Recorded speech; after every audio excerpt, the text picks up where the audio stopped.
به نام خدا. کتاب صوتی نیروی اراده، نوشته دکتر وین دایر، ترجمه محمد علی مهمان نوازان. پارت 4 از فصل 2. تا کنون با 5 چهره از 7 چهره اراده آشنا شدیم: چهره خلاقیت، محبت، عشق، زیبایی، توسعه و گسترش.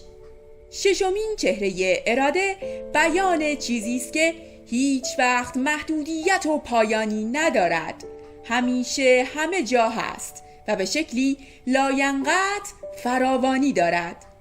چیز خیلی عظیم و جثه‌ای را تصور نکنید. در واقع با چیزی مواجه هستیم که هرگز متوقف نمی شود.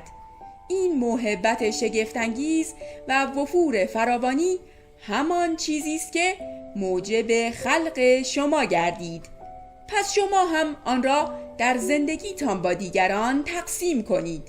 شما عملاً در حال اجرای قانون فراوانی هستید.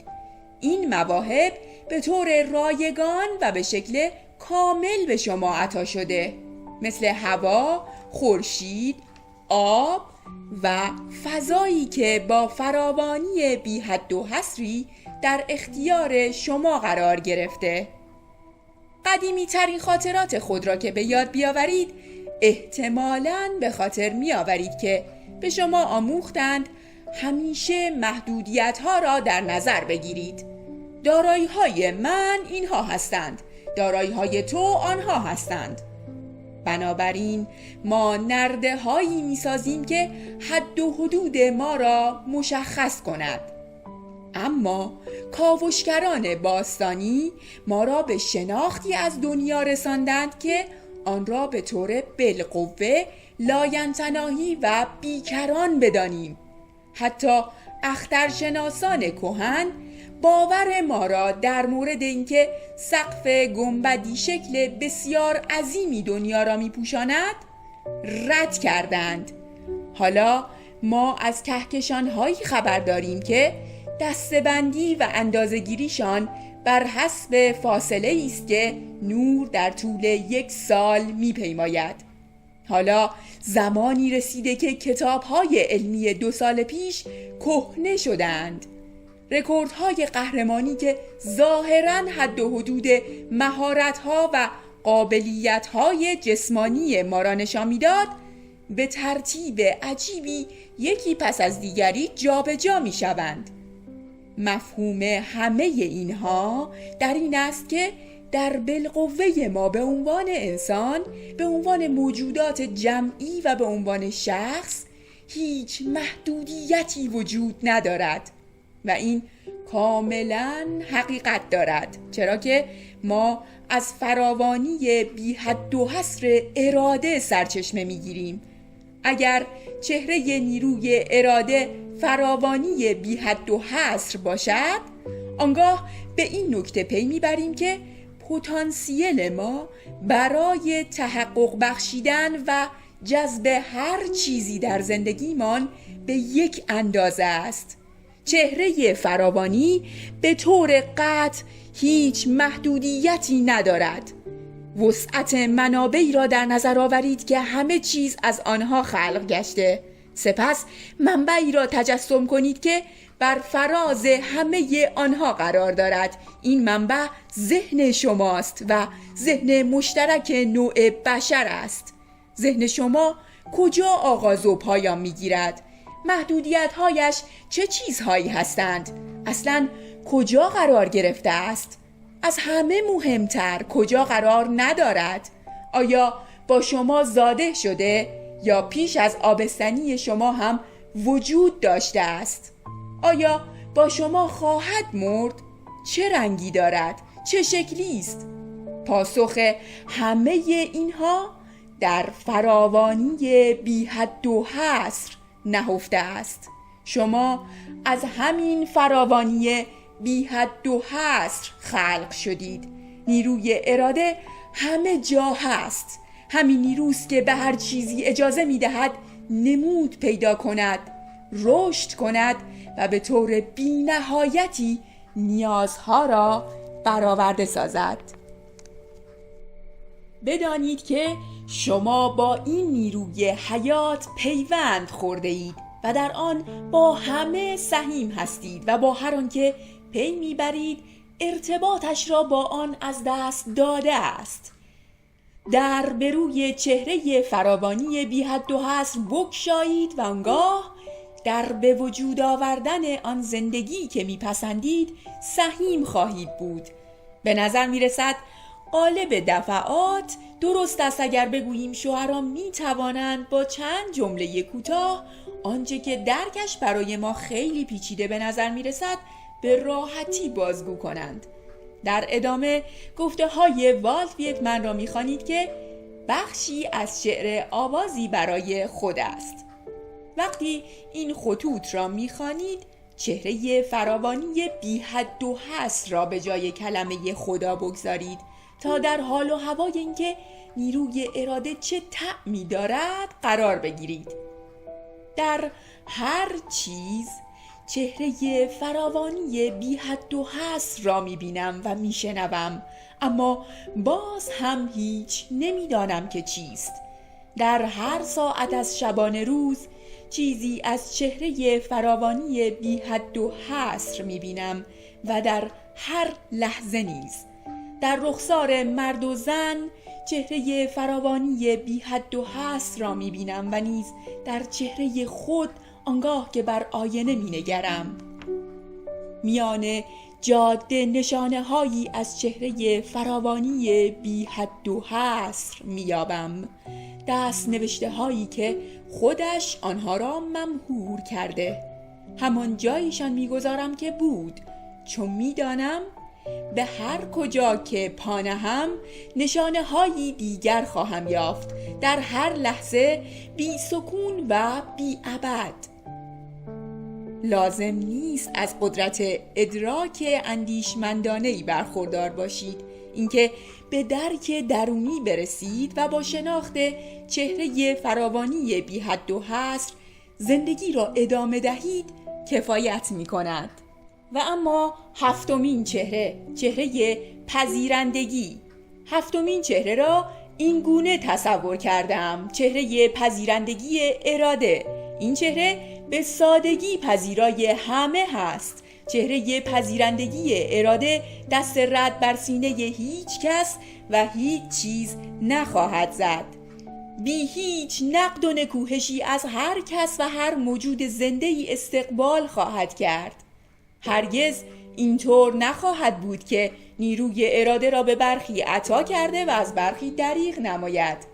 برای من چهره پذیرندگی اراده به این معناست که تمام طبیعت منتظر ندایی است تا دست به کار شود. ما فقط نیاز به این داریم که مشتاق شناخت و دریافت آن باشیم. اگر نتوانید آن را بشناسید، اراده پاسخی به شما نخواهد داد. اگر بر این عقیده باشید که شانس و اتفاق بر زندگی شما و بر دنیا سیطره دارند، آنگاه ذهن جهان شمول اراده بر شما پدیدار نخواهد شد، مگر به شکل ترکیبی از نیروهایی که عاری از هر نظم یا قدرتی هستند. خلاصه کلام این که عدم پذیرندگی انکار کردن پیوند خود با اراده است. برای بهره گرفتن از پذیرندگی فراگیر اراده باید در درون خود قدرت ادراکی پدید بیاورید که با ذهن جهان شمول قرابت و نزدیکی داشته باشد. نه تنها باید پذیرنده ارشادی باشید که شما را قادر می سازد اراده های بشری خیش را شکوفا سازید، بلکه باید بپذیرید که این انرژی را به دنیا بازگردانید. همانطور که بارها در سخنرانی ها و نوشته های اخیرم گفتم، کار شما این نیست که بگویید چگونه، بلکه باید بگویید بله من مشتاقم، بله میدانم که نیروی اراده فراگیر و جهان شمول است و دست رد به سینه کسی نخواهد زد. چهره پذیرندگی به من لبخند میزند، چرا که خواسته هایم از سرچشمه بر من جاری می شود و آن سرچشمه و منشأ پذیرنده خواسته های من است و در خلق کتاب ها، سخنرانی ها، فیلم، نوار و هر چیز دیگری که آنقدر اقبال داشتم که در پیشینه‌ام جای گیرد به یاری من آمده است.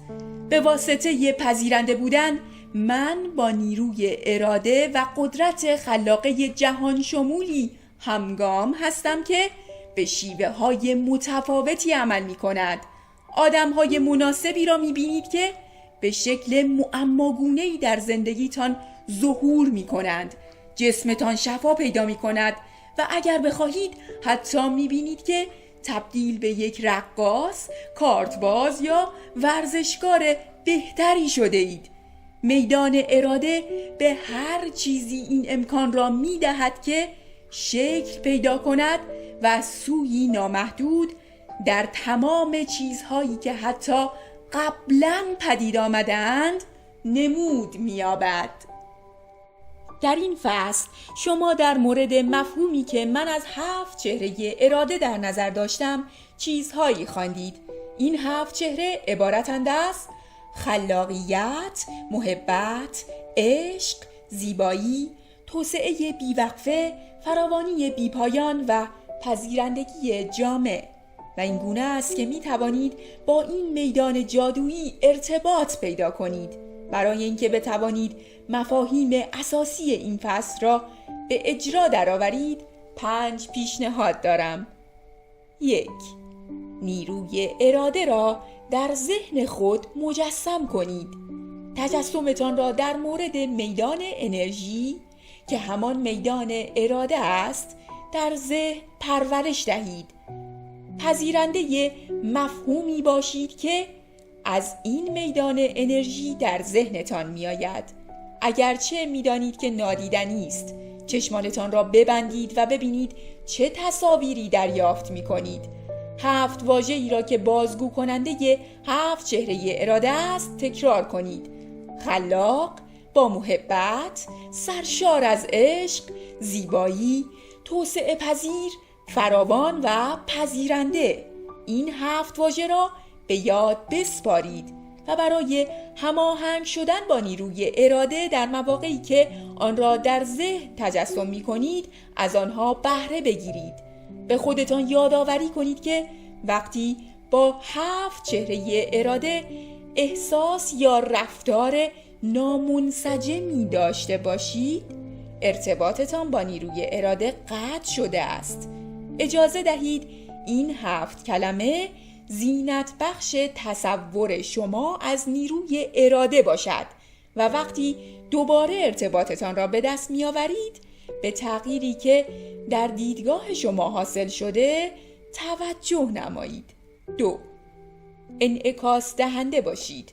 آینه بی آنکه تغییر دهد یا قضاوتی بکند تصویر را باز میتاباند.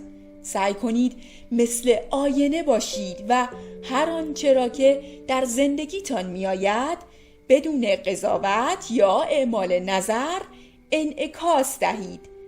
در مورد آنچه در زندگیتان میآید بدون تعلق خاطر عمل کنید.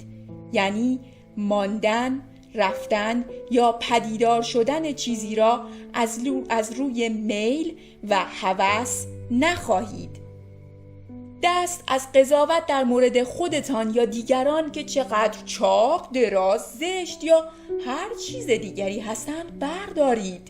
درست مانند نیروی اراده که بدون قضاوت یا وابستگی شما را میپذیرد و باز میتاباند.